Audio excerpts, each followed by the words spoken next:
Mic check. Things on the mic are being checked. For mic. Checked. For the mic. Is Michael checked? Mike. So things are happening. We're doing things. Okay, so as we mentioned in a previous video, very tall client. So, you know what that means. So our steering wheel was about 4 inches away from where we needed it to be. So I contacted Sweet Manufacturing. They're out of Michigan and they do like all sorts of dirt track stuff and just steering components in general. So this is a collapsible steering shaft from Sweet Manufacturing, and I just ordered the bare part because we have everything else to make this work, including the quick release and all that stuff.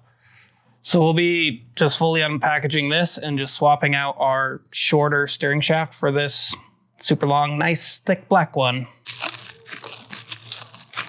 Put enough layers of this stuff on there. Then you can see right there, this can go to our coupler on the other side, and then, you know, worst case scenario, you get an accident. And instead of like when I built my Beetle, the steering shaft was a solid piece of steel, which isn't safe because in a front end collision, basically you're just getting impaled by a steering shaft. So this guy right here, getting a wreck, just stays in the same spot. It's just real good like that.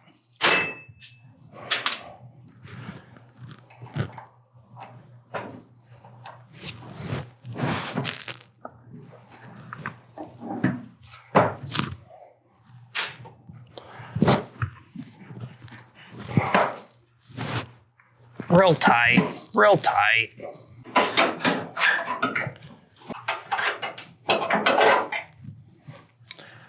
So immediately you can tell the difference between this one and this one. Working with a little bit more size, you know what I mean? And the way that this whole mechanism works is you have these collars. So this sits up inside on the dashboard. This is where your quick release goes, and then these two collars just sandwich it, and that holds your position. I gotta get this guy off of here.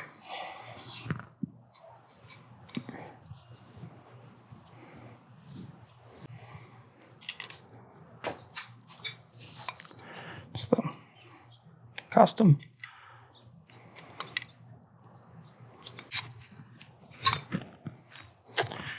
As simple as that.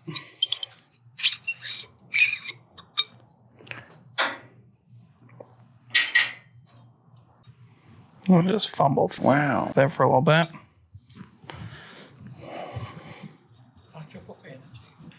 Watch your profanities.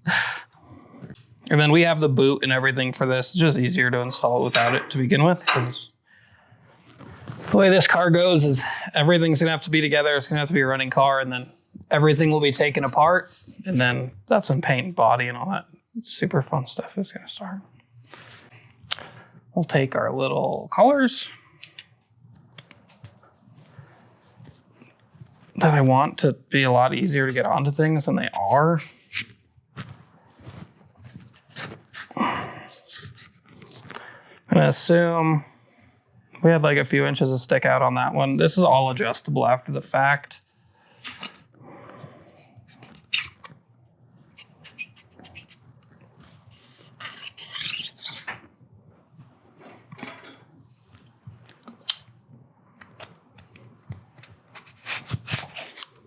And then there might be some alterations to these two U-joints that we already have fully welded, of course, and just the name of the game. Redoing things a lot. It's real fun, doesn't get repetitive. It's really just what, you know, makes everyone super happy all the time. Then rinse and repeat. Same process we did earlier. That's really greasy and gross. Nice, cool, sweet. No, the tip's not greasy. That's the scary thing, is the shaft is greasy.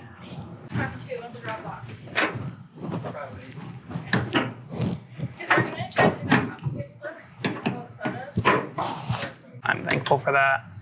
And then this guy should go, oh wow. Would you look at that? Would you just look at it? Oh. Would you just look at it? It works. How neat is that? It's pretty neat if you're curious. Pretty neat.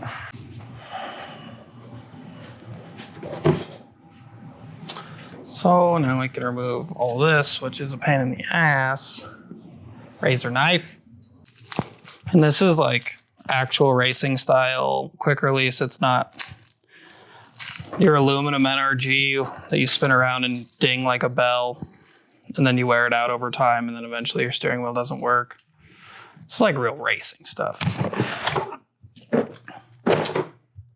So yeah, Momo black wheel with a Sweet Mac manufacturing dirt track quick release. And then it should go on one of these ways. And then that's it. Because our steering wheel was previously about here, and now we moved it back, and we could actually move it back another 3 inches if we had to. Just a matter of having a really tall client with, I mean, like kind of when we sat in it, because we had the seat as back as we could with our pedal box. Pedals are sitting about here, and your shifter will be sitting here. It just felt like you were reaching out too far for the steering wheel. So this should solve all of that, and it's just as safe. And it kind of makes it look more like a race car because, I don't know, in these cars, your stock wheel was huge. It was like a school bus steering wheel, and then it was right up against the dashboard. So this kind of gives it, and there's play in all these joints still, but this will all be tightened up, and it'll take all that away. And yeah, steering wheel. Pretty neat.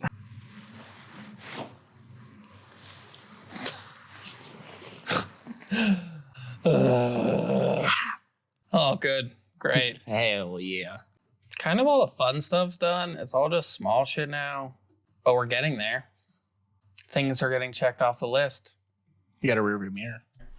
More things are being added to the list every day that we're checking things off and trying to make cool parts on the side. Trying to make cool parts. Made some bumpers that were way too expensive to ship. Some rain tray covers that actually did pretty well. Working on center consoles and universal cup holders. Kyle's currently using a Mark 7 control arm as a microphone. We got things. But I think the biggest part since we've been back, or since we're back, is we're back. The only hole in the car is right here. Yeah, one hole left. The top of the transmission tunnel. The last big hole is right. I'm currently sitting in a driver's seat with a sliding seat rail. That's bolted in. It's partially bolted in. Yeah. Finished tack welding the trans tunnel together. Probably get some shots of that. And then we ran out of welding wire, so got to get more welding wire. But we adjusted our accelerator pedal. Accelerator. Yep, gas pedals a little bit better now. Pedals are all mounted. Some of the hard lines are ran. Got some lines ran. Trying to make windshield wipers work. Got this sweet little motor. Yeah, retrofitting a UTV motor to original hardware. Got the doors on. These bad bitches in place. The rear hatch is on. Brian almost shattered the light on the roof opening it. After Kyle almost did that this morning. Yeah, Kyle did that as well. There's a lot of pour 15 on all the older metal and new metal. And then we seam sealed all the stuff we could at the time. We have more we could do now, but we're going to wait till we're done. All the control arms and all the control arm components and motor mounts and all that stuff is out at powder coat right now. And then our wheels showed up. So here in a bit, we should be able to do a full mock-up with the wheels and tires and everything. And then our giant brakes showed up. We'll probably give you a picture of that. Some real stopping force showed up finally. We did lots of body work. Most of our floor and body panels that we replaced will be covered with like sound deadening and carpet just to give it like not a race car feel.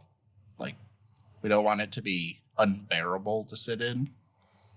But we've chosen certain spots where we've done all the triangle work and body worked all that to make it smooth, and those will be painted. Yeah, there's going to be a lot of sound deadening and carpet.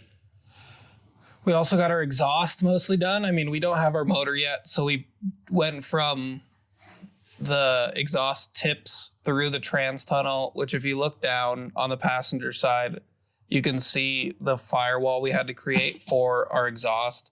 It's like the prettiest thing we've done and nobody will ever see it. Before we get the motor, the car will probably be done. It'll be mostly wired. It'll be painted. It'll be upholstered. We're probably going to be doing that as well. A lot of suede. We did the Sheepy Race intercooler. Oh, we did mount our Chase Bays radiator and our Sheepy Race intercooler. The biggest thing we have left is mounting the front fenders and the hood. Because we didn't want this car to be like a typical air-cooled car with like super sucked in front fitment. Like even my Beetle was like that. I didn't really like it. So we got 8.5 wides for the front. So having the ability to turn is going to be the next big endeavor, I think. You're going to put hinges on the fenders, probably. Probably put hinges on the fenders and then run a spring. So as you turn, the fenders will be able to bow out and then the spring will return it back to position. Low Life Max did that on his Mark 6. And he did that like right after we had the idea.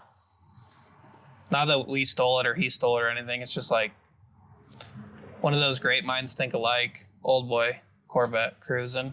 Cause yeah, then you can have the craziest fitment you can get and then still keep that stock body look, because the last thing we want to have to do is shape metal over fenders or something. The client doesn't want that and we don't really want that either. We picked a color. We're going to go with like a metallic gray, like a gunmetal gray for the car. I don't know. I think that if we were doing a full paint car and all the body work, I think we'd go with something more wild for the cage and the sheet metal, but it's already so crazy. I think we're off.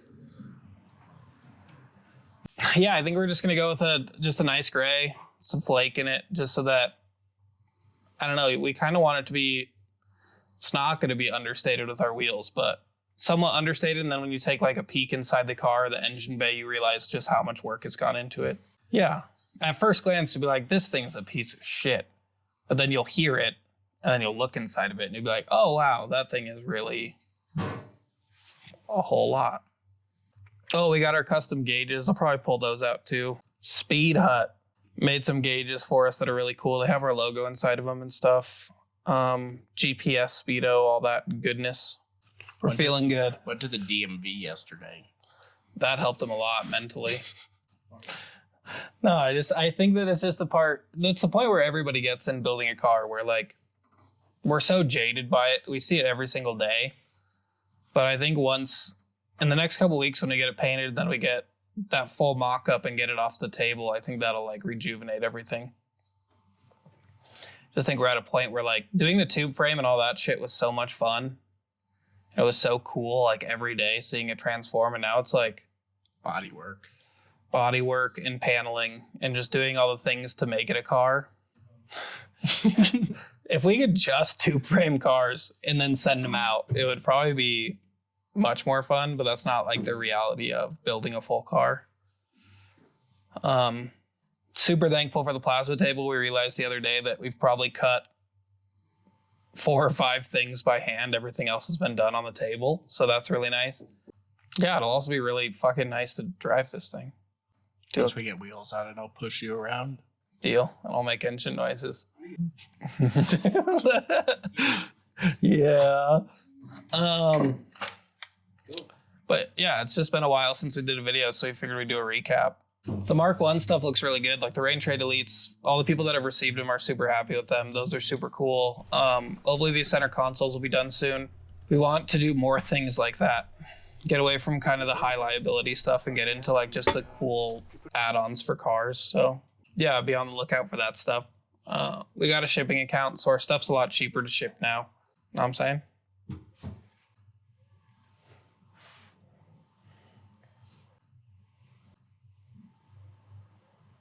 And yeah, we'll do more things. And next time we'll have some shit done. Well, maybe it'll have wheels on it and be on the ground. You know, sometimes the smell test doesn't do everything. You don't want to be taking home something that, you know, you can't wash off. Oh, drugs, don't do them. They're bad, okay? So a couple of years ago, would have been an option. Call a friend. You know, like care. Have someone's back. If you're worried about someone, just give them a little call, you know?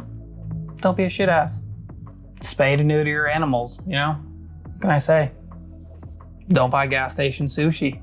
You're not allowed to pee in public fountains. There's a lot of things you aren't supposed to do. You shouldn't do, you know? Don't yell at children in crosswalks. Don't learn how to read. Look where it got me.